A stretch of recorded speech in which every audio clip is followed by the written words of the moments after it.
எல்லாருக்கும் என் அன்பான வணக்கங்கள். இன்றைக்கி நம்ம பார்க்க போகிறது 167வது எபிசோடாக்கும். அது 17வது பாகம். அதில் இது 6வது அத்தியாயம். நம்ம ஒரு புதிய அத்தியாயம் தொடங்குகிறோம். அதாவது இது வரைக்கும் நம்ம பழைய காலத்தில் என்ன டெக்னிக்கெல்லாம் யூஸ் பண்ணாங்க, அப்புறம் மாடர்ன் டைம்ஸில் என்ன டெக்னிக் யூஸ் பண்ணாங்க அப்படின்லாம் நிறைய பார்த்தோம். இப்போது இந்த 6வது சாப்டரில் என்ன சொல்கிறாருன்னா, practical techniques in mental healing. Practical techniques, ப்ராக்டிகல்ஸ்னால் என்ன? இப்போ ஸ்கூலில் எல்லாத்துக்கும் தெரிஞ்சிருக்கும், தியரி, ப்ராக்டிக்கல். இப்போ தியரினா புஸ்தகத்துலேருந்து படிக்கிறோம், அது தியரி. ப்ராக்டிக்கல்னால் லேபில் போய் அதை செஞ்சு பார்க்குறோம். ஓகே, ஒரு ஆசிடும் ஒரு பேஸும் சேர்ந்தால் சால்ட் வரும் அப்படின்னு தியரியில் படிக்கிறோம். ஆனால் அது ஆசிட் எப்படி இருக்கும், பேஸ் எப்படி இருக்கும், சால்ட்டு வர்றது எப்படின்னு தெரியல. அதே சமயத்தில் நம்ம லேபில் போய் ஒரு ஆசிட் கொஞ்சம் ஊற்றி ஒரு பேஸ் சொல்யூஷனையும் ஊற்றுனா அதுக்கு சால்ட் ஆகுது. அது கண்ணு முன்னாடி நம்ம பார்க்குறோம். அது ப்ராக்டிக்கல்ஸ். ஸோ இத்தனை நாள் நம்ம நிறைய வீடியோக்களில் பழைய காலத்தில் என்னென்ன பண்ணாங்க, என்ன ஹிப்னாட்டிசம் எப்படி பண்ணாங்க, அதெல்லாம் நிறைய பார்த்தோம் இல்லையா? இப்போ நம்ம பார்க்க போகிறது ப்ராக்டிக்கலாக எப்படி செய்யறது, எப்படி நம்மளுக்கு நம்மளோட பிரார்த்தனையெல்லாம் அது பலன் அளிக்கிற மாதிரி எப்படி அதை கொண்டு வர்றது அப்படிங்கிற ப்ராக்டிக்கல் டெக்னிக்ஸ். இது வரைக்கும் நம்ம பார்த்த வீடியோஸ் எல்லாம் நல்லது தான். அது எல்லாத்த விட இம்பார்ட்டண்ட் இது இல்லையா? நமக்கு ப்ராக்டிக்கலாக ஏதாவது நடக்கணும், நம்ம பிரார்த்தனையெல்லாம் பலன் அளிக்கணும் இல்லையா? அதுதானே நம்மளோட ஆசை. நம்ம ஆசையை நிறைவேறணும், அதுக்காக தான். அப்போ இது இன்னொன்று ரொம்ப முக்கியம். இன்னொன்று, இந்த சாப்டர்லையே ஒரு 8 டெக்னிக்ஸ் சொல்கிறார். அப்போது ஒவ்வொரு டெக்னிக்கும் ஒவ்வொரு வீடியோவில் சொல்கிறேன். ஏன்னா எல்லாமே சேர்த்து ஒரு வீடியோவில் லெங்க்த்தியாக போகிறது மட்டும் இல்லை, கன்ஃபியூஷன் வந்துடும். அப்போது ஒவ்வொரு சின்ன சின்ன வீடியோவாக ஒவ்வொரு டெக்னிக்காக 8-10 வீடியோவில் நம்ம பார்க்கலாம். ஓகே. 2வது, நீங்கள் இதெல்லாம் பொறுமையாக கேளுங்க. உங்கள் ஏற்கனவே உங்களுக்கு ஒரு நோட் புக் இருக்குல்ல, அந்த நோட் புக்கில் வீடியோ நம்பர், எத்தனாவது பாகம், எத்தனாவது பார்ட் 17, இப்போ 160 வீடியோஸ் 167 பார்ட் 17 அதெல்லாம் எழுதி சாப்டர் 6. ஏன்னா என்னோடய வீடியோவில் இந்த டைட்டிலில் டிஸ்கிரிப்ஷனில் எல்லாம் இதெல்லாம் நான் எழுதுகிறேன். ஏன்னா உங்களுக்கும் அதை பார்த்து கிளாரிட்டி வரணுங்கிறதுக்காக தான். So chapter 6 practical techniques in mental healing இதெல்லாம் எழுதிட்டு இந்த ஃபுல் வீடியோவை கேட்டுட்டு 1-2 தடவை கேட்டுட்டு உங்களுக்கு முக்கியமாக எது வேணும்னு தோணுதோ அதை மட்டும் எழுதி வைங்க. ஓகே. அப்புறம் நம்ம அவசரப்பட்டு எந்த டெக்னிக்கையும் இப்போ ஃபாலோ பண்ண வேண்டாம். ஒரு 8-10 வீடியோக்குள்ளே எல்லா டெக்னிக்ஸும் நமக்கு தெரிஞ்சிடும். இப்போ ஒருத்தவங்களுக்கு, ஒரு ஆளுக்கு எத்தனையோ விதமான ஆசைகள் இருக்கலாம். ஓகே. அப்போ நம்ம என்ன டெக்னிக்கை நமக்கு யூஸ் பண்ணால் நமக்கு இது சீக்கிரமாக நடக்கும் அப்படின்னு கூட நம்ம யோசிக்கணும். அப்போ இந்த எல்லா டெக்னிக்கும் ஒவ்வொரு நாளும் ஒவ்வொரு வீடியோவில் ஒவ்வொரு டெக்னிக் சொல்கிறேன். அதெல்லாம் நீங்கள் கேட்டு நோட்ஸ் எழுதி வைங்க. அப்புறம் உங்களுக்கு என்னென்ன ஆசைகள் இருக்குங்கிறதையும் ஒரு லிஸ்ட்டு போடுங்க. இப்போ short term plan, long term plan, அதாவது அடுத்த மாதம் இது நடக்கணும், இன்னொரு 3 மாதத்தில் இது நடக்கணும், இன்னொரு 1 வருஷத்தில் இது நடக்கணும், இன்னொரு 5 வருஷத்தில் அது நடக்கணும், இன்னொரு 10 வருஷத்துக்குள்ளே இவ்வளோ சேர்க்கணும் நான். அந்த மாதிரி எத்தனையோ பேருக்கு எத்தனையோ ஆசைகள் இருக்குமா, இல்லைன்னு சொல்லவே இல்லை. அப்போ இதெல்லாம் கூட நீங்கள் ஒரு லிஸ்ட்டு போடுங்க. தனி நோட் புக், அந்த கைலாஷ் சேனல் நோட் புக்கில் எழுதி வைங்க. அதுக்கப்புறம் நம்ம தீர்மானிக்கலாம். ஓகே. 2வது, இன்னும் ஒரே ஒரு விஷயம் உங்கள்கிட்ட கேட்டுக்கிறேன். அதாவது நீங்கள் இந்த மாதிரி டெக்னிக்கெலாம் யூஸ் பண்ணி உங்களோட ஆசைகள் நிறைவேறினா அது சின்ன விஷயமா இருக்கலாம், பெரிய விஷயமா இருக்கலாம். ஓகேயா? அது எவ்வளோ பெரிய விஷயம் எவ்வளோ சின்ன விஷயங்கிறதுல ஏதாவது ஒரு டெக்னிக்கை நீங்கள் யூஸ் பண்ணி உங்களுக்கு ஏதாவது ஒன்று நல்லது நடந்ததுன்னா அதை தயவு செஞ்சு எல்லார்கிட்டையும் ஷேர் பண்ணணும். ஓகே. நீங்கள் எனக்கு கமெண்ட்ஸாக போடுங்க, நான் அடுத்த வீடியோவிலே அதை பற்றி நான் சொல்லுவேன். அப்போது 4 பேர்த்துக்கு கேட்கும்போது ஃபஸ்ட் ஆஃப் ஆல் எனக்கு என்னோடய கமெண்ட்ஸில் நீங்கள் போடும்போது எனக்கு சந்தோஷம். டீச்சர் இல்லைனா மேடம், நான் இது பண்ணினேன், இந்த உங்களோட வீடியோ பார்த்தேன், இந்த டெக்னிக்கை நான் ஃபாலோ பண்ணேன், எனக்கு இவ்வளோ கிடச்சிது, எனக்கு ஒரு லாட்ரி கிடச்சிது, எனக்கு 10 கோடி கிடச்சிது அப்படின்னா நீங்கள் எனக்கு 1 பைசா கொடுக்க வேண்டாம். ஆனால் அந்த ஷேரிங், அந்த குட் நியூஸை ஷேர் பண்ணுறீங்களே, அதுதான் எனக்கு சந்தோஷம். ஓகே, அது நம்ம மற்றவங்களுக்கு சொல்லலாமே இல்லையா? ஓகே, நான் இது இந்த வீடியோவில் ஒரு டெக்னிக் இருக்குது. அதுக்கு முன்னாடி ஒரு சின்ன இன்ட்ரடக்ஷன். ஓகே, இன்ட்ரடக்ஷன்னா ஒரு முன்னுரை. என்ன முன்னுரைனா, இதில் எப்படி சொல்கிறாருன்னா, டாக்டர் ஜோசப் மர்ஃபி என்ன சொல்கிறாருன்னா, அதாவது ஒரு என்ஜினியர், ஒரு சிவில் என்ஜினியர் ஒரு ரோடு போடணும், இல்லைன்னா ஒரு பாலம் கட்டணும். அவர் படித்ததுலேருந்து, அவர் படித்த காலேஜில் 4 வருஷம் 5 வருஷம் டிகிரி படிச்சிருக்காருல்ல, படித்ததுலேருந்து என்னென்ன கற்றுக்கிட்டாரோ அதோட முக்கியமான பாயிண்ட்ஸ் எல்லாம் அதில் எடுக்கணும் இல்லையா? அதில் ஃபிசிக்ஸ் உண்டு, மேத்ஸ் உண்டு, கேல்குலேஷன்ஸ் உண்டு. எவ்வளோ டன்னு சிமெண்ட்டு, எவ்வளோ டன்னு கல், எவ்வளோ டன்னு மண், எவ்வளோ டன்னு ஸ்டீலு, என்னெல்லாம் அதில் யூஸ் பண்ணி எப்படி வடிவமைச்சால் இத்தனை ட்ரக்கு போகுது, இத்தனை இது போகுது அப்படிங்கிறதெல்லாம் அவங்களுக்கு கேல்குலேஷன்ஸ் இருக்குது. அந்த கேல்குலேஷன்ஸ் வழியாக தான் அவங்களால அதை ஒரு ஃபஸ்ட்டு ஒரு ப்ளூ பிரிண்ட் போடுவாங்க. அதாவது மனசில் கேல்குலேஷன்ஸ் இருக்குது, அந்த கேல்குலேஷனை வச்சு பேப்பரில் அதை வரைக்கணும் இல்லையா? வரைச்சி பார்த்துட்டு தான் வேலையில் இறங்குவாங்க. அப்போ இந்த பேப்பரில் எழுதுகிறாங்க, கேல்குலேஷன்லாம் போடுறாங்க, இத்தனை ரூபா ஆகும், இத்தனை கோடி செலவு ஆகும், எல்லாம் பேப்பரில் போடுறாங்க, பேப்பரில் எழுதி வைக்கணும். அதுக்கு பேர் தான் ப்ளூ பிரிண்ட். அப்போ இந்த ப்ளூ பிரிண்ட் இல்லாமல் எந்த ஒரு என்ஜினியராலையும் ஒன்றும் பண்ண முடியாது, ஒரு கன்ஸ்ட்ரக்ஷனும் நடத்த முடியாது. அதுபோல தான் நம்ம மனசுலேயும் இப்போ நமக்கும் அப்படி தான். இப்போ எனக்கு ஒரு வீடு கட்டணுன்னா எத்தனை வருஷத்தோட ஆசையாக இருக்கலாம், இல்லை டக்குன்னு ஒரு ஆசை வந்திருக்கலாம், இல்லைன்னா ஒரு 10 வருஷமாக இதையே நம்ம நினச்சிட்ருக்கலாம். அந்த ஒவ்வொரு வீட்டு பால் காய்ச்சும் போதும், கிரகப்பிரவேசத்துக்கு நம்மளை கூப்பிடும் போதும் நம்ம போகிறோம், இந்த வீடு இந்த மாதிரி நல்லாயிருக்கு, இந்த கட்டியிருக்காங்க, இந்த ஐடியா நல்லாயிருக்கு, அந்த ஐடியா நல்லாயிருக்கு. அது மாதிரி எத்தனை ஐடியாஸ் நம்ம பார்த்துருப்போம். எல்லாத்தையும் நம்ம மனசில் போட்டு நமக்குன்னு வீடு கட்டும்போது ஒரு டைம் வரும்போது அந்த ஐடியாஸ் எல்லாத்தையும் எடுத்து போட்டு நம்மளும் ஒரு ப்ளூ பிரிண்ட்டு வரைக்கிறோம். அதை கொண்டு போய் இன்ஜினியர்கிட்ட கொடுக்குறோம் இல்லையா? அது மாதிரி நமக்கு உண்டான ஆசைகளை, அதாவது ப்ராக்டிக்கலாக நம்மளோட ஆசைகளை எப்படி நிறைவேற்றிக்கிறது அப்படிங்கிறதோட ஒரு சின்ன ஒரு ஐடியா தான் இந்த வீடியோவில் இருக்குது. அப்போ அவங்க என்ன சொல்கிறாங்கன்னா, நம்ம பிரார்த்திக்கிறோம். பிரார்த்தனைன்னா என்ன?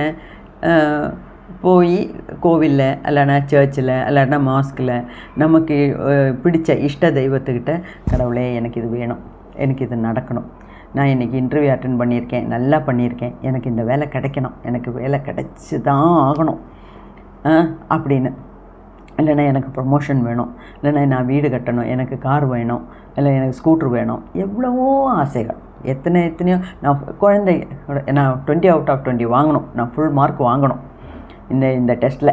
அம்மாவும் சொல்லுவாங்க, அப்பாவும் சொல்லுவாங்க, வீட்டில் உள்ளவங்களாம் சொல்லி அனுப்புவாங்க. அந்த குழந்தைக்கும் அந்த மனசில் ஒரு ஆசை இல்லையா? அப்போது எல்லா மனுஷங்களுக்கும் அவங்கவுங்க ஏஜுக்கு தகுந்த மாதிரி, அவங்கவுங்க வயசுக்கு வயசுக்கு ஏற்ற மாதிரி பல ஆசைகள் இருக்கும். அந்த ஆசைகள் அந்த ஆசைகள் எங்கேருந்து வருது? அது சோல்ஸ் டிசையர். சோல்ஸ் டிசையர்னால் என்ன? நம்ம ஆத்மாவோட ஆசை. அதாவது ரொம்ப ஆழத்தில் ஒரு ஆசை கிடக்குது மனசுக்குள்ளே. அதை நம்ம என்ன பண்ணுறோம்? கோயிலுக்கு போகிறோம், கடவுளே எனக்கு இது நடக்கணும், கடவுளே இது நடக்கணும், இது நடக்கணும், இது நடக்கணும் அப்படி. அது என்ன ஆசையாக இருந்தாலும் சரி, அது சின்ன ஆசையோ பெரிய ஆசையோ என்னவானாலும் சரி, இது நடக்கணும், இது நடக்கணும், இது நடக்கணும்னு நம்ம பிரார்த்தனை பண்ணுறோம், வேண்டிக்கிறோம் இல்லையா? அப்போ வேண்டுதல்ங்கிறது நம்ம உள்ள ஆழத்தில் கிடக்கிற ஆசையைத்தான் நம்ம வேண்டுதலாக வைக்கிறோம். ஓகேயா? அப்படி தானே? அப்போது அந்த வேண்டுதல் நிறைவேறிடுச்சு அப்படின்னா டாக்டர் ஜோசப் மர்ஃபி என்ன சொல்கிறாருன்னா, இது பை சான்ஸ் நடந்தது கிடையாது. பை சான்ஸ்னால் என்ன? ஏதோ போகிற போக்கில் கோயிலுக்கு போனோம், கடவுளே எனக்கு இந்த வேலை கிடைக்கணுமே, ஓகே பை பை அப்படின்னெல்லாம் நம்ம சொல்கிறது இல்லை.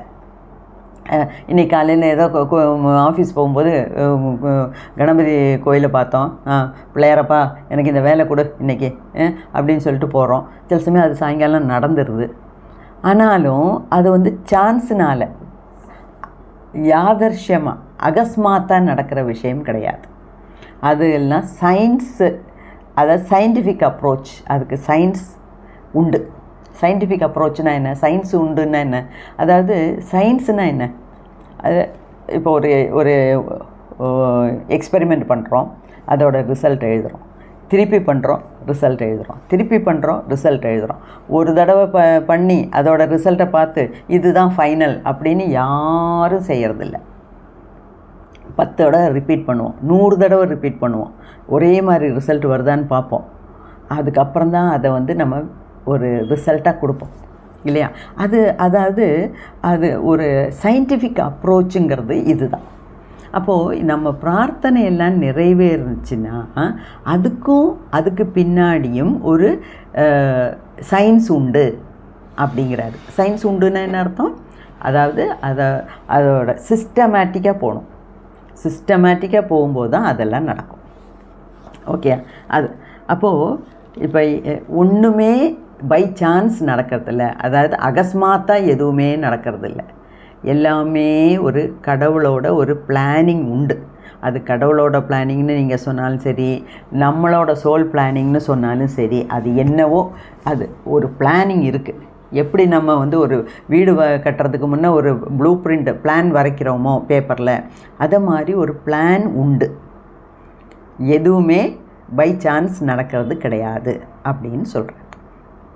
ரெண்டாவது, இந்த ப்ரேயர்னு சொல்லும்போது, ஸோ ப்ரேயருங்கிறது என்ன, நம்மோட மனசில் இருக்கிற ஆழமான ஒரு ஆசை, அதைத்தான் நம்ம பிரார்த்தனையாக வெளியே சொல்கிறோம். ஓகே, இதில் இந்த ப்ரேயர் அப்போ நடந்துச்சுன்னா பை சான்ஸ் நடக்கலை, அதுவும் ஆல்ரெடி பிளான் பண்ணினது, அது இன்றைக்கி நிறைவேறி இருக்குது அப்படிங்கிறது தான் அதோட அர்த்தம். அப்போ டாக்டர் ஜோசப் மர்ஃபி என்ன சொல்கிறாரு, நம்ம பிரார்த்தனையெல்லாம் பலிக்கணும், நம்ம ஆசையெல்லாம் நிறைவேறணும். அது என்றைக்கோ ஒரு நாள் இந்த நம்ம பூமியில் வரும்போதே அதுக்கு உண்டான விதையை விதைக்கப்பட்டுருச்சு. அந்தந்த வயசில் அந்தந்த டைமுக்கு அந்தந்த ஆசைகள் வெளியே வருது. அதை நம்ம வந்து பிரார்த்தனையாக சொல்கிறோம். இப்போ இந்த பிரார்த்தனையில் கூட ரொம்ப முக்கியமான ஒரு விஷயம், இது வந்து ஜோசப் மர்ஃபி சொல்லலை, நான் சொல்கிறேன். அதாவது பிரார்த்தனை பண்ணும்போது கத்தியெல்லாம் சொல்லக்கூடாது. நீங்கள் பிரார்த்தனை பண்ணாலும் சரி, இந்த மந்திரங்கள்லாம் உருவிடுவோம்ல, 1,00,000 தடவை, 108 தடவை, 1008 தடவை, 10,008 தடவை, 1,00,000 தடவை, 1,00,008 தடவை உரு போடுறோம் இல்லையா, மந்திரங்கள்லாம் சொல்கிறோம் இல்லையா. அந்த மந்திரங்கள் சொல்லும்போதும் பிரார்த்திக்கும் போதும் சத்தம் போட்டு செய்யக்கூடாது. சத்தம் போட்டு செய்யும்போது அதோட பலன் அவ்வளவா கிடைக்காது. அதே சமயத்தில் நீங்கள் அமைதியாக சொன்னீங்கன்னா, அதாவது இப்போ கோயிலுக்கு போகிறீங்க, கோயிலுக்கு போய் அம்பாள் முன்னாடி நின்று பிரார்த்தனை பண்ணுறீங்க, அம்பாளே எனக்கு இது கொடு, அம்பாளே இது, சத்தம் போட்டு சொல்லக்கூடாது, மனசுக்குள்ளே சொல்லணும். அதாவது பிரார்த்திக்கிறவங்களுக்கும் அங்கே இருக்க தெய்வத்துக்கும் இடையில ஒரு பாலம், ஒரு பாலம், ஒரு கனெக்ஷன், ஒரு லிங்க்கு. அந்த லிங்க்கு நம்ம மனசில் என்ன நினைக்கிறோங்கிறது அந்த சக்திக்கு அங்கே தெரியுது. அது நடக்கிற சமயத்தில் நடப்பில் ஆக்குது. அப்போது எப்போவுமே சைலண்ட்டாக தான் ப்ரேயர் பண்ணணும். ரெண்டாவது, ஜோசப் மர்ஃபி என்ன சொல்கிறாருன்னா, இங்கே ப்ரேயர்னு சொல்கிறது நம்ம கூட்டு பிரார்த்தனை கிடையாது. இது வந்து இண்டிவிஜுவலாக பண்ணுற பிரார்த்தனையை பற்றி தான் நான் இங்கே பேசுகிறேன்னு கிளியராக சொல்லியிருக்காரு. இந்த கூட்டு பிரார்த்தனைன்னா என்ன, இப்போ நம்ம போகிறோம், 10 பேர் 20 பேர் சேர்ந்து லலிதா சஹஸ்ரநாமம் பாராயணம் பண்ணுறோம், சத்தம் போட்டு படிக்கிறோம். சர்ச்சில் போகிறோம், அங்கே சர்மன்ஸ் பண்ணுறாங்க, நம்ம சத்தம் போட்டு நம்ம இதெல்லாம் அது இல்லை. அது வந்து கூட்டு பிரார்த்தனை, அது வந்து நம்ம மத சம்மந்தப்பட்டது. ஆனால் இங்கே டாக்டர் மர்ஃபி சொல்கிறது மத சம்மந்தப்பட்டதோ கூட்டு பிரார்த்தனையோ கிடையாது.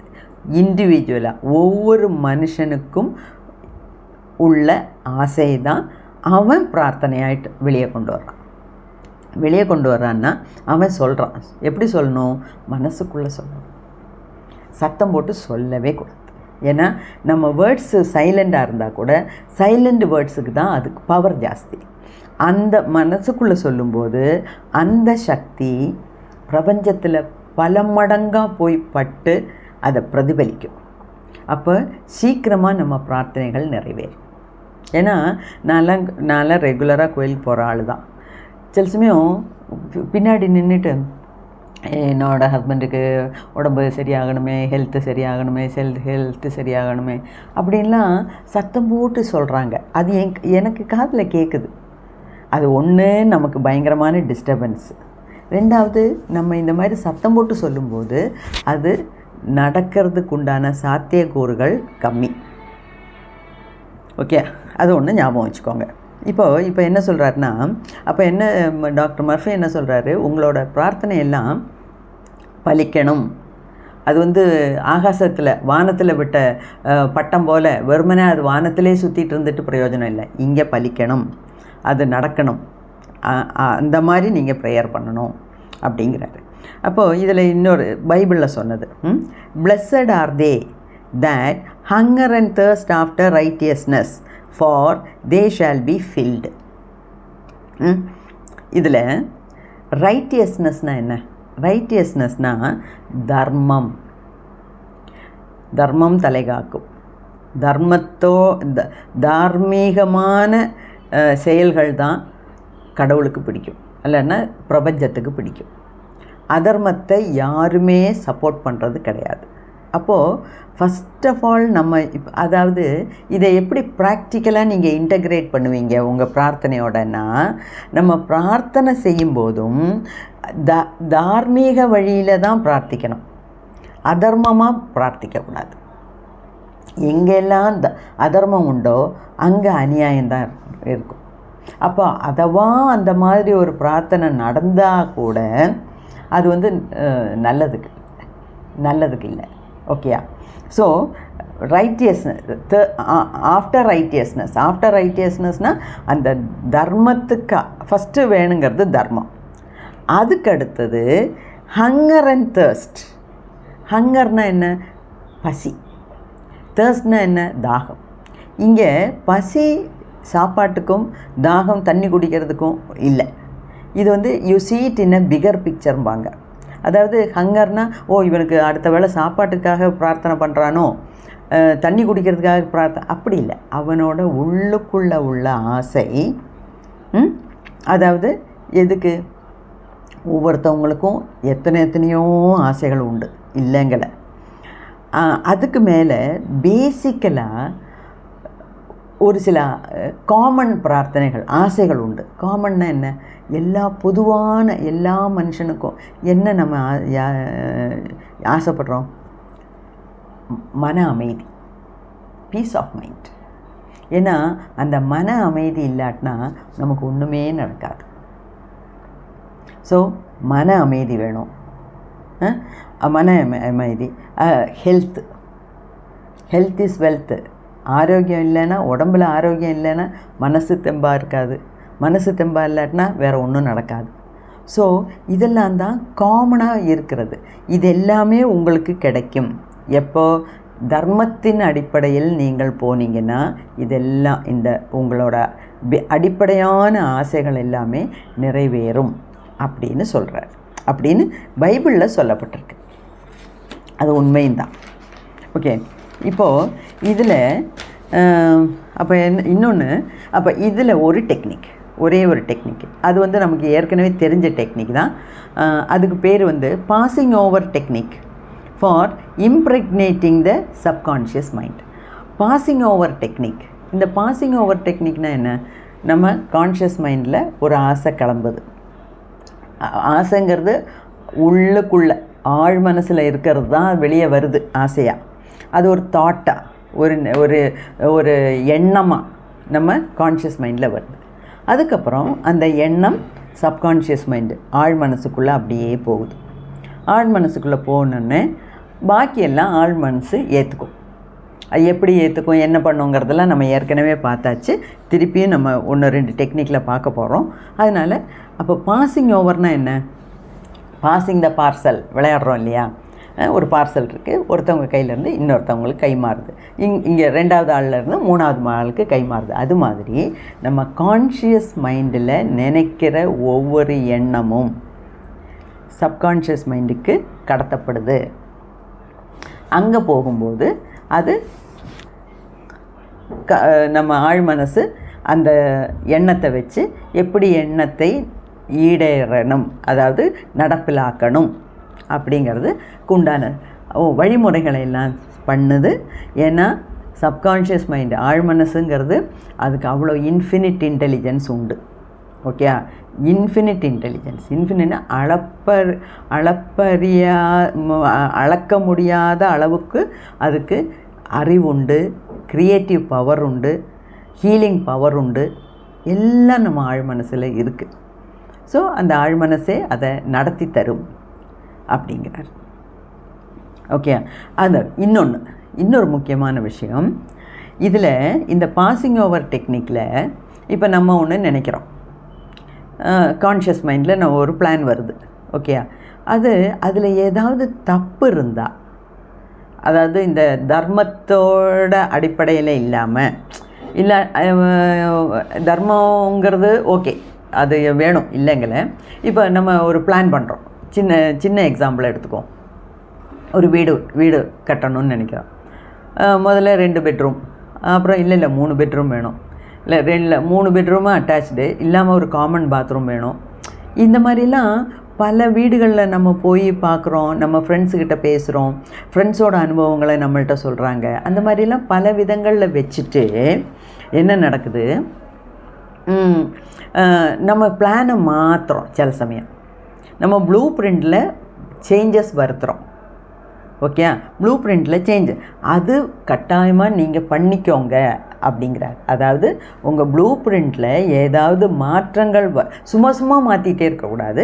பட் நல்லபடியாக யோசித்து ஒரு ப்ளூ பிரிண்ட் வரைச்சதுக்கப்புறம் வரைபடமாக போட்டதுக்கப்புறம் ஏதாவது மாற்றங்கள் வேணுமான்னு பார்த்து, வேணும்னா அதை மாற்றிக்கோங்க. மாற்றிட்டு சப்கான்ஷியஸ் மைண்டுக்குள்ளே கொடுங்க, அது சரியாயிடும் அப்படின்னு சொல்கிறேன். ஓகேயா? ஸோ இது பாசிங் ஓவர் டெக்னிக்னு பேர். இது மாதிரி 7-8 டெக்னிக் இருக்குது. ஒவ்வொன்றும் ஒவ்வொரு சின்ன வீடியோவாக போடுறேன். நிதானமாக கேட்டுட்டு அப்புறம் நம்ம எது வேணும்னு நம்ம சூஸ் பண்ணிக்கலாம். அது உங்கள் இஷ்டம், ஒவ்வொருத்தவங்களோட இஷ்டம். ஓகேயா? ஸோ நான் சொன்னது புரிஞ்சிருக்குன்னு நினைக்கிறேன். இது முக்கியமான பாயிண்ட்ஸை மட்டும் நோட் பண்ணி வைங்க, அப்புறம் நம்ம பார்த்துக்கலாம். ஓகே, வாழ்க வளமுடன். நம்மளோட எல்லாரோடையும் ஆசைகள் எல்லாம் அந்த பிரபஞ்சம், இந்த கடவுள் நடத்தி தரட்டும். All the best.